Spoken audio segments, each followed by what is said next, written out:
Buenas y buenos, yo soy Nacho y esto es Piedra Libro.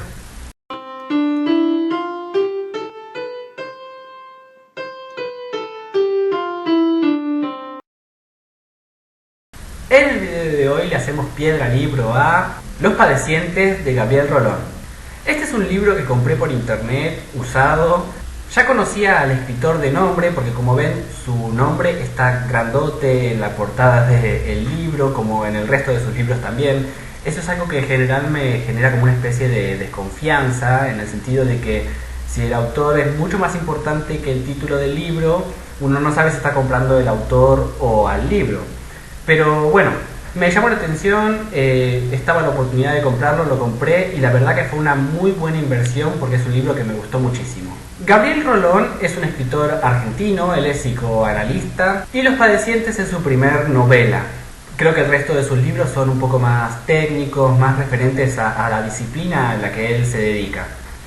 Es un thriller psicológico, está escrito en el año 2010. Su ambientación es en la actualidad en la República Argentina, precisamente en la ciudad de Buenos Aires y sus alrededores. El protagonista de la historia es Pablo Rubiot, que es también psicólogo psicoanalista. Al principio del libro lo encontramos en una de sus consultas, finalizando el día de trabajo, cuando su secretaria le avisa que hay una persona que quiere verlo fuera de horario, que había insistido mucho para tener una reunión con él. Un poco a su pesar, Pablo Rubiot, que le dicen el Rubio, accede a tener una conversación con esta persona, que resulta ser una chica que se llama Paula Vanuzzi. Paula Vanuzzi es una chica de 27 años, estudiante de psicología, hija de Roberto Vanuzzi, que es un empresario, una persona muy acomodada de la sociedad de Buenos Aires, que había aparecido asesinado en una laguna unos días atrás. La aparición de su cuerpo repercutió en las noticias y es conocido por la sociedad porque eran una familia muy acomodada, reconocida. Bueno, resulta que Paula se acerca al Rubio, a Pablo, para solicitarle si él, como psicólogo y psicoanalista, podía interceder ante la justicia en el caso de la muerte de su padre, para determinar que el asesino no estaba en posesión de todas sus capacidades mentales al momento de realizar el asesinato. Entonces Pablo le pregunta por qué ella estaba tan interesada en que eso sucediera, en que se hiciera de ese modo, en que el culpable fuera de alguna forma justificado por el asesinato que cometió del padre de Paula. Y resulta que Paula le dice que el asesino es su hermano Javier. ¿Qué tiene la situación de curioso? Javier Vanuzzi efectivamente está internado en una clínica psiquiátrica, es bastante inestable mentalmente y además en todo este caso del asesinato de su padre, él efectivamente se declara a sí mismo culpable, deja una nota en donde dice que él cometió ese delito. Entonces es el principal sospechoso y el único imputado por la causa. Lo que quería conseguir Paula era que se redujera su pena y que no se lo llevara a una cárcel normal, sino que él permaneciera en una clínica privada donde estaba internado. Pablo comienza a interesarse en el caso porque él siente que como persona y como profesional tiene la obligación de descubrir la verdad. Él es una persona que se define a sí misma como amante de la angustia y amante de buscar la verdad. Y en el caso de la familia Vanuzzi, él encuentra las dos cosas.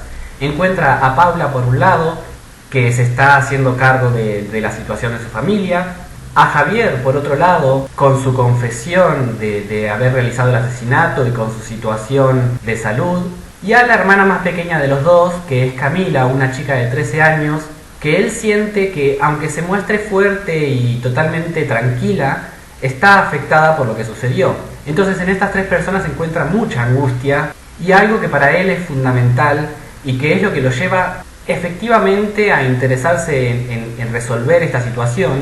Y esto que a él le interesa tanto es el hecho de que si todos están tan convencidos de que Javier no está en plena conciencia de sus actos, como dicen al realizar el asesinato, ¿por qué están todos tan seguros que esa confesión que él hizo es cierta? Pablo se propone ayudar a Javier, pero no en el sentido que le pide Paula, sino intentando demostrar que él en realidad, a pesar de declararse culpable y de que todas las pruebas lleven a que eso sea cierto, no asesinó realmente a Roberto Vanuzzi. El libro me pareció excelente.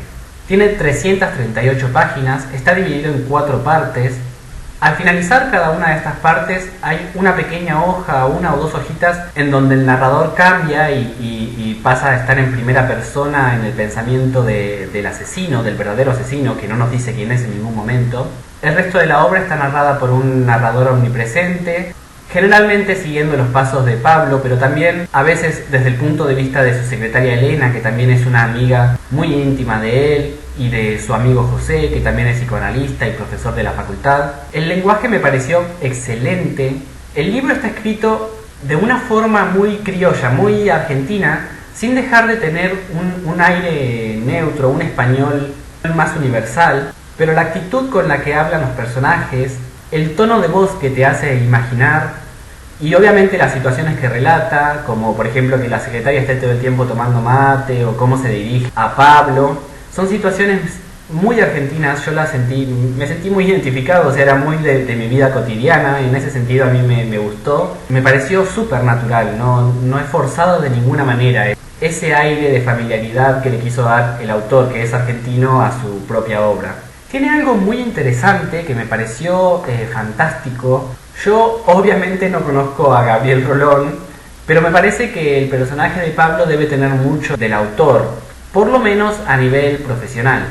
El libro no deja en ningún momento de ser muy metafórico, poético y literario, de hecho es una novela, pero cada tanto el personaje da explicaciones, el personaje principal del Rubio da explicaciones a las situaciones que se están dando o al comportamiento de algún otro personaje, que son muy claras, muy precisas y muy técnicas de la psicología y del psicoanálisis. Obviamente no creo que ningún psicólogo use Los padecientes como un libro, una bibliografía para algún trabajo, pero para una persona normal, para un lector común y corriente que no sabe nada de psicología, me pareció que eso estaba interesante, estaba bueno, porque le daba un giro diferente a lo que uno pudiera sentir o pensar con relación a la situación que estuviera leyendo, sin dejar en ningún momento de imaginarse la historia, porque está relatada con palabras muy fáciles. Uno puede ver desde el punto de vista del personaje de Pablo por qué Camila se escondía en la música, en el violín, cómo era la relación de Javier con su madre, por qué entendemos que Paula usa la seducción como un mecanismo de defensa, y un montón de otras cosas que le dan una dimensión nueva, una dimensión extra a todo el relato en general. Es una lectura muy ligera. Este libro y el resto de los libros de Gabriel Rolón no son difíciles de conseguir en Argentina, y también sé que llegan a otros países como Chile, México, Brasil, incluso están traducidos al portugués. Así que es una lectura que les puedo recomendar tranquilamente. Si les gusta lo psicológico, el misterio, el suspenso, tiene situaciones de mucho estrés. A Pablo Rubiot le pasa de encontrarse con personajes muy agresivos, con mafias, porque se estaba metiendo con una familia muy importante, de mucho dinero, que tenía muchos secretos, que él estaba a punto de descubrir si seguía escarbando, así que lo persiguen, lo apretan para que dejen de trabajar. En ese sentido creo que tiene todo lo que necesita tener para hacer un muy buen thriller, un muy buen libro, y por eso es que quería mostrárselos y recomendárselos. Así que creo que eso es todo, mi opinión sobre Los padecientes de Gabriel Rolón. Si conocen otros libros sobre el autor que me quieran recomendar, o si leyeron este mismo libro y me quieren dejar su opinión, yo voy a estar encantado de leerlos en los comentarios. O si se les ocurre también algún otro thriller psicológico, que es un género que más o menos estuve descubriendo con este libro que me pareció interesante, también es bienvenida a la recomendación. Abajo en la cajita de descripciones les dejo mis otras redes sociales, Goodreads, Lectorati, Twitter y Wattpad, donde también podemos charlar de libros. Gracias por estar ahí, gracias por pasar un rato conmigo. Nos vemos la próxima. Buenos libros y hasta siempre.